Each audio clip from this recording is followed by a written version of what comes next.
So everything counts, and everything that you do affects this positioning. You see, if you have a great positioning so that people think and talk about you in a positive way, then whenever you call them, say, oh, I'll take his call or her call, and I got something I want to talk to you about. Good. And they'll see you more readily. They'll buy from you. Here's a good example. Is there anybody here who has a customer that buys from you without asking the price? I mean, after they've bought from you, they buy again, and they don't ask the price. You have customers like that? They just say, yes, I need some more? Say yes. Well, is it because they don't care about the price? Why is it that they would buy without asking the price a second time? It's because your position is such that the prices that you charge will be the right prices. They will be fair prices. They will be reasonable prices. They will be honest prices. Isn't that true? So they don't need to ask the price. It's like if you go to a restaurant, you don't need to ask, well, how much is every single, bit of fried rice? How much do I get? So in other words, once they trust you, and this brings us to the relationship selling model, and we say that there's two models of selling. There's the old model of selling, which is how I was brought up, and then there's the new model of selling. Now, the old model of selling had 4 parts. The 4 parts. The first part of the old model of selling was establishing rapport. We're talking about, but it was very quick. Hi, how are you? And immediately start talking about your product or service. There are still a lot of salespeople who sell like this. They don't take any time to get to know and understand the customer. The second 20% of the old model was qualifying. We'd find out if they had, how much money they had before we would spend any time with them. The third part of the old model, 30%, was presenting, and this is where you used every trick possible to talk them out of the money you determined that they had in stage number 2. And the last 40% of the old model of selling was closing, and all the emphasis was on closing the customer to get them to buy. In the 70s, the market began to shift. As people became smarter and better educated, as the market became more competitive, the market shifted and it went through a transition to the new model of selling.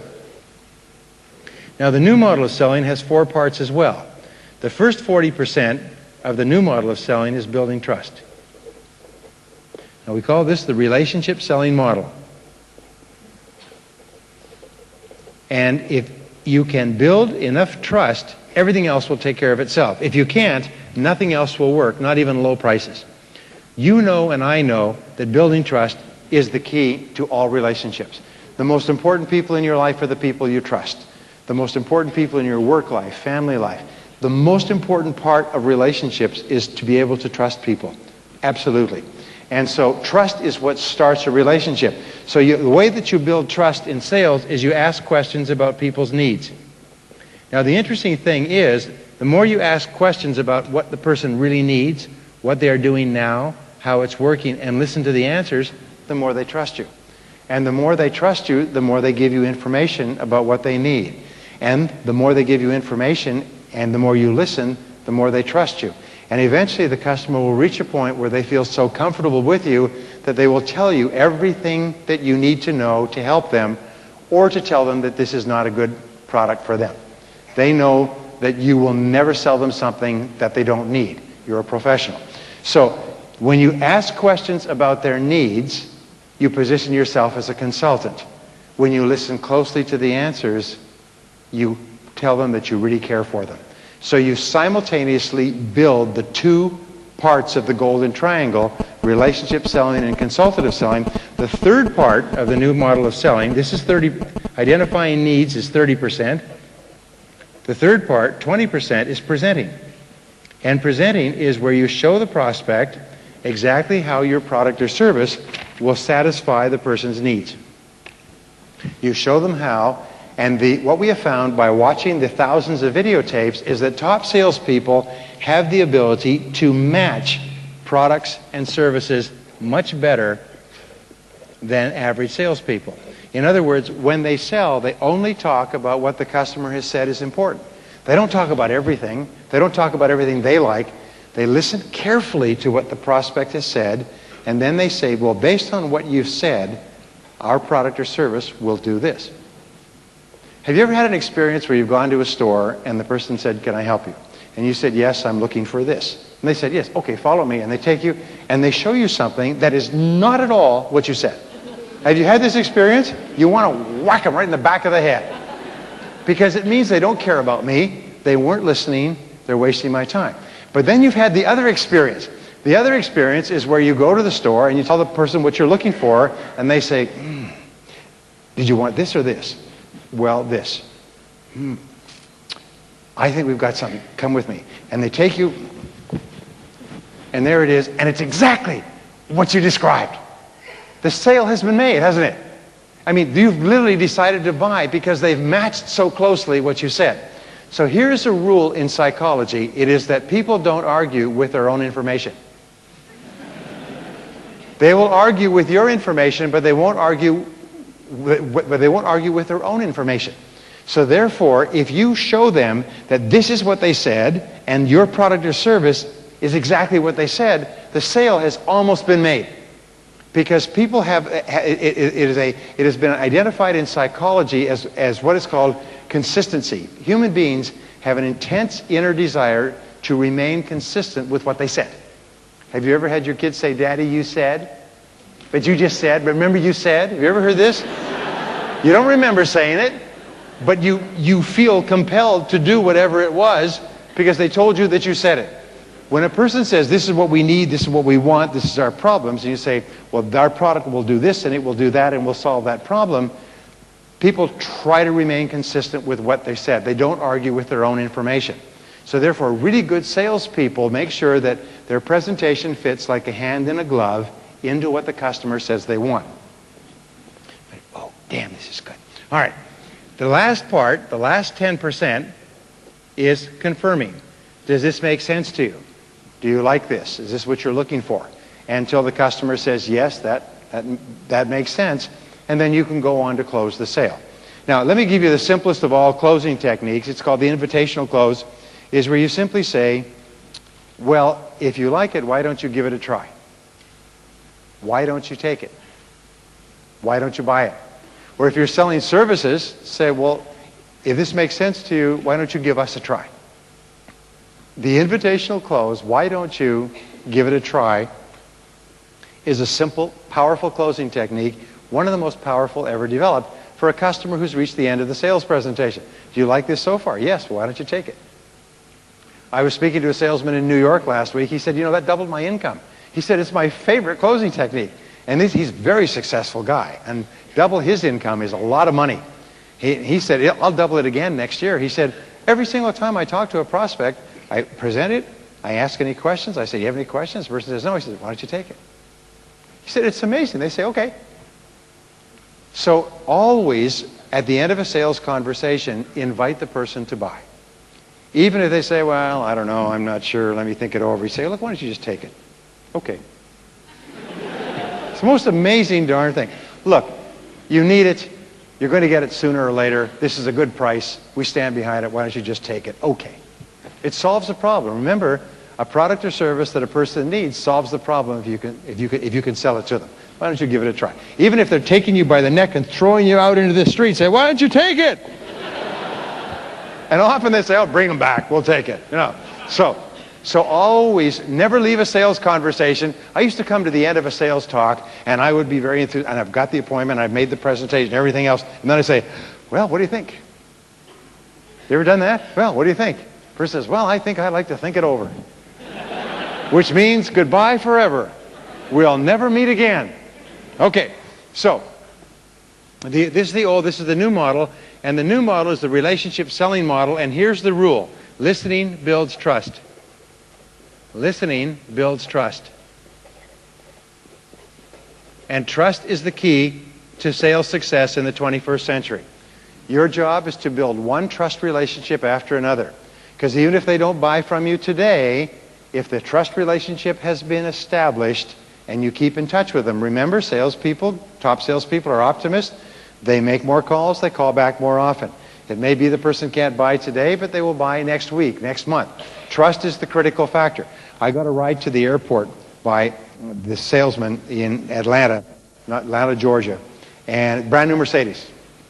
And he was taking me to the airport, and he said, how do you like my car? I said, it's beautiful. And he said, you want to know how I got it? I said, sure. He said, well, I listened to your material year after year, especially that part about persistence, and continuing to call back. I called on this major Fortune 500 company, and we sell telecommunication services, wireless, telephone, fiber optics, satellite communications, and this is a major company. This company is spending $3 million a year on our services with our competitor. So I called on him and I made a presentation. And he said, we really liked it, looks good. He said, but you know, we've been with this other company for many years and we're quite happy with this other company. We really don't need your services. I mean, I really enjoy looking at this. I like to keep informed about what's going on in the industry, but we're going to stay with our existing supplier. He said, well, that's fine. He said, but I'd like to keep in touch with you and keep you informed on what's going on in this industry because there's so many changes taking place that you should know what's going on. He said, well, that's fine. I like to keep informed. He said, if you want to keep in touch with me, that's fine. He said, but we're not changing. We're happy with our existing supplier. So he, once a month, would call back on this major decision maker. And he would bring in new information. And they would have a cup of coffee, spend 15, 20 minutes. And he'd say, is there anything I can do to help you? He said, no, we're fine. Everything's going fine. About 6 months after this started, going every month, he said, Bill, he said, you know, I really appreciate you dropping in each month and keeping me informed and everything else. He said, but, you know, we're really happy with the people we're dealing with. How long are you going to continue calling back on me? He said, until one of us dies. So, he said, you're really serious, aren't you? He said, yes, I am. He said, because this industry is changing so rapidly that there will come a time where we will have something that nobody else will have. We will be able to service you better than your existing supplier. He said, well, you know, if you're willing to spend the time, you go ahead. He called on him every month for a whole year. At the end of the year, their existing supplier put in a rate increase and didn't tell anybody. And in the United States, if you put in a rate increase, all you have to do is publish it somewhere in some newspaper. Nobody has to see it. But then you can say, you see, you published it, it was public. And the next year it was a 22% rate increase. He saw it on the bill. The first time he saw it, it came up on the bill. It made him so mad, he called him in. He said, come in, we're going to give you the whole account. He said his commission for the first sale, the first year, was $186,000. US. And he said he bought a brand new Mercedes with it. So, until one of us dies. All right, listening builds trust. But the key is, once you've built the trust, keep the plate spinning. Just keep the relationship going. Remember, things are changing. Sometimes the biggest sale you'll make will take a year or 2 years before it comes together, and it'll be so big. I had one gentleman make one sale as a result of using some of these principles.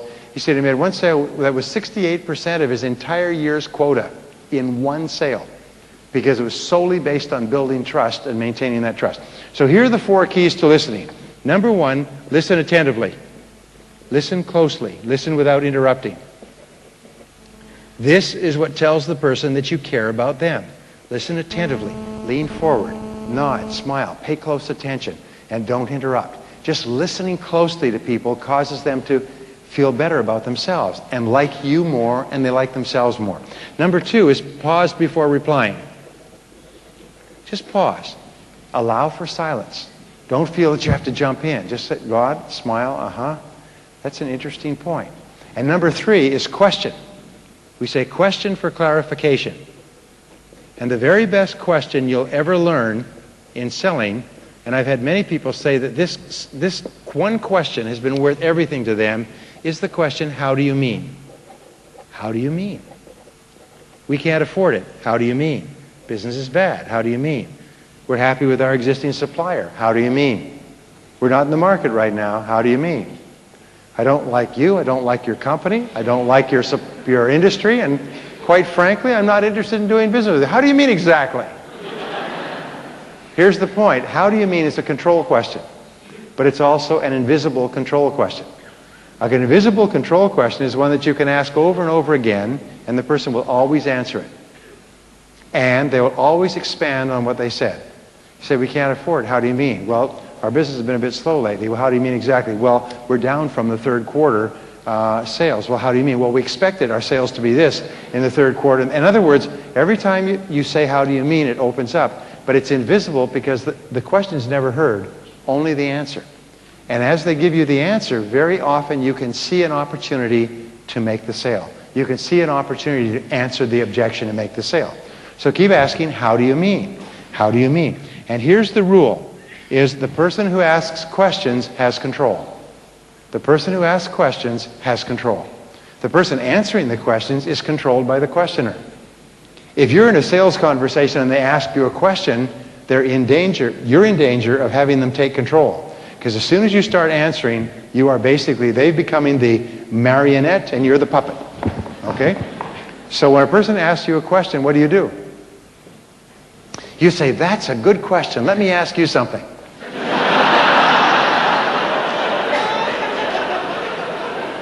And you ask your own question and take control. That's a good question, but let me ask you something. How do you mean exactly? Or what are you doing in this area? Or how is that working for you? Or when would you be thinking of making a decision if you found exactly what you were looking for? It doesn't matter what your question is, take control. The person who asks questions has control.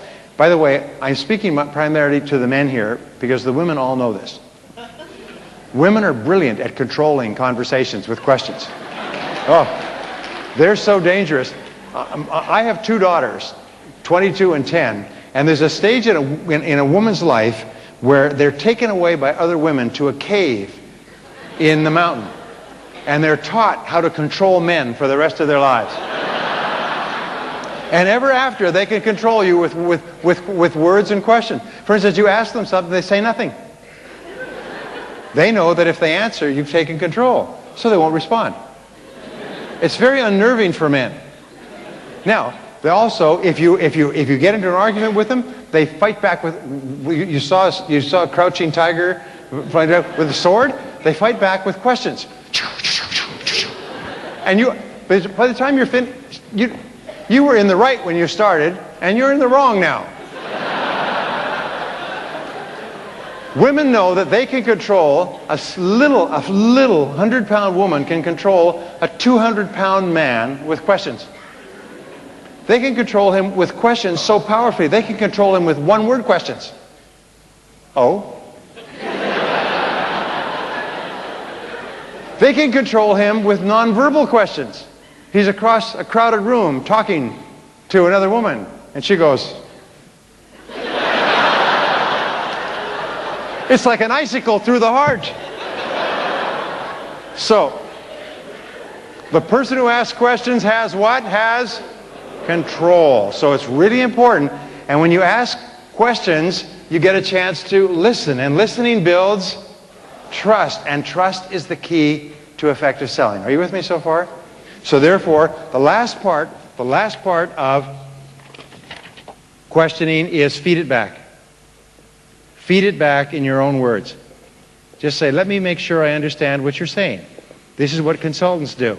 Instead of jumping in and responding, say, let me make sure I understand what you just said. This is what you're doing now. These are your plans for the next couple of years. These are your concerns, and this is what you're looking for. The very fact that you feed it back exactly the way they said it causes them to suddenly see you totally differently. They trust you completely.